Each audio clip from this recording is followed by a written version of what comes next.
Mobile phone, जो Android phone है। आज मेरा युवा कोई काम और बेरोजगारी के कारण 4 से 6 घंटे उस एंड्रॉयड फोन में लिप्त रहता है और माता पिता के पास समय नहीं है, खेत में चले जाते हैं, खलिहान में चले जाते हैं, संस्कार नहीं दे पाते। और मेरा देश का युवा बच्चा उस मोबाइल फोन से ही संस्कार ले रहा है। मैं चाहता हूं कि वो संस्कार अपने बुजुर्गों से ले, अपने बड़े भाइयों से ले, अपने गांव के बुजुर्गों से ले, अपने गुरुजनों से ले। इस तरह की जब हम बातें पैदा करेंगे, जब ये सारी चीजें होंगी। और एक आखिरी बात और मैं कहना चाह रहा हूं, हम सारे कितने ही खुश हो रहे हो, आप मेरी बात, चौथी बात है लेकिन लास्ट है, लेकिन लिस्ट नहीं है। सबसे इंपॉर्टेंट बात है, आज मेरा किसान सर्वाइवल की लड़ाई लड़ रहा है। साथ में वो मजदूर जो उस खेत में अड़ंगा पाड़ता है, वो भी सर्वाइवल की लड़ाई लड़ रहा है। दोनों सर्वाइवल की लड़ाई लड़ रहे हैं। किसान को उपज बढ़ानी है, उपज बढ़ाने के लिए वो 5 कट्टे जीरे के खेत में मार देता है। और वो जब 5 कट्टे उस जीरे के खेत में लग जाते हैं और ऊपर से फिर रही सही कसर कीटनाशक पूरी कर देते हैं, जो कीटनाशक दवाइयां डालते हैं। अरे मेरे भोले किसानों, जहर ही देना है तो अपने लिए तो 1 किला आधा किला ऐसा रख लो, अपने परिवार को खिला लो, आप भी वो मत खाओ। आज इस आपाधापी में और सर्वाइवल की लड़ाई में, जीने की लड़ाई में बहुत ही खतरनाक हो चल रहा है। ये खाद, ये कीटनाशक, ये किसकी है एजेंसियां, सब मालूम पड़ जाएगा आपको।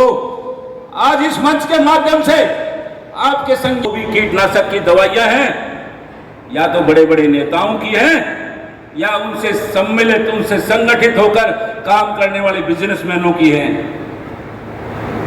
आज सभी प्रबुद्ध और सामर्थ्यवान व्यक्तियों को एक बार फिर आ जाना पड़ेगा। इस मंच के माध्यम से मैं आह्वान करता हूं, जैसे हमने अपना एक फैमिली डॉक्टर बना रखा है, जैसे हमने अपना सीए बना रखा है, जैसे हमने कोई केस होने पे वकील बना रखा है, आओ हम ऐसा कुछ करें कि हम एक किसान को अडॉप्ट करें। उस किसान से कहें कि भाई श्रीमान जी, ये लो, ये 1 एकड़ जमीन में जो भी आप गेहूं बोओगे, जो भी धान बोओगे, ये आप मेरे लिए बोओगे, आप बो दो। इसमें क्या होगा, कैसे होगा, गोबर की खाद डलेगी और जो कीटनाशक डलेगा वो भी वैसा ही डलेगा, रासायनिक वाला नहीं डलेगा, केमिकल वाला नहीं डलेगा। और इसकी जितनी भी फसल होंगी वो मेरी होगी, आपका कोई नुकसान नहीं। और उस किसान को एडवांस में पैसे दो, ना तो वो यूरिया का यूज करेगा, ना वो कीटनाशक का यूज करेगा, और आपको बढ़िया खाना खाने को मिलेगा। वरना आज इस मंच से ऐलान कर रहा हूं, आज 2025 है, 2030 तक पंजाब का हाल आपने देख लिया है। स्पेशल कैंसर की ट्रेन जाती है बीकानेर के लिए, ऐसी ही ट्रेन हरियाणा से भी चलेगी और हर दूसरे आदमी को कैंसर होगा, कैंसर। किसान का साथ देना होगा और किसान के साथ जैसे हम वकील करते हैं, डॉक्टर करते हैं, उसी तरह से किसान को भी एक खेत को हम सबको अडॉप्ट करी परवरिश होगी। एक चीज और मैं आपसे कहना चाहता हूं,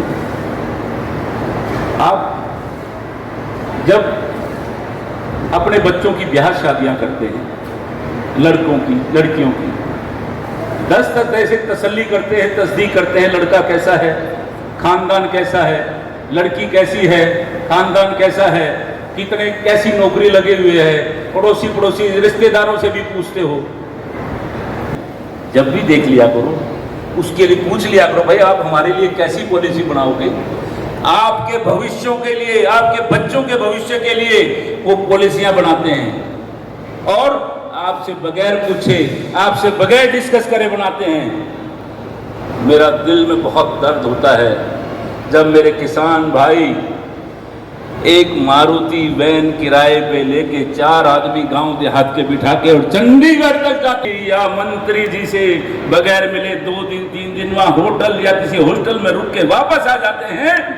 उस बेचारे की जेब से वो 5 से 10 हजार रुपए जो लग गए हैं वो सारी उम्र नहीं भूल सकता मेरा किसान। इस तरह का विधान करो। आपकी किसी भी समस्या का निदान टेलीफोन पे हो, आपका विधायक, आपका प्रतिनिधि, आपका मेंबर पार्लियामेंट आपकी बात फोन पे सुने।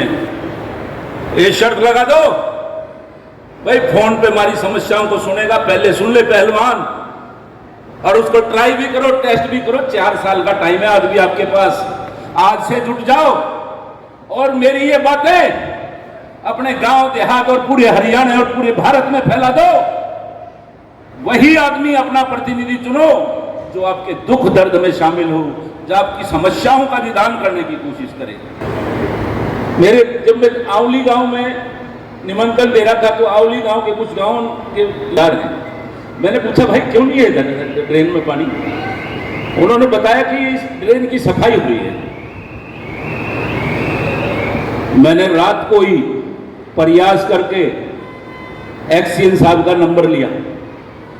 मैंने एक्सीएन साहब से निवेदन किया, एक्सीएन साहब अगर ये धान मेरे गांव वालों ने लगा रखे हैं, मेरे गुहांड वालों ने लगा रखे हैं, अगर ये धान सूख गए, ट्यूबवेल का उनका अरेंजमेंट नहीं है और नहर में आपने कहते हो कि मिट्टी निकालने के लिए ऊपर रखे है, तो कैसे काम चलेगा?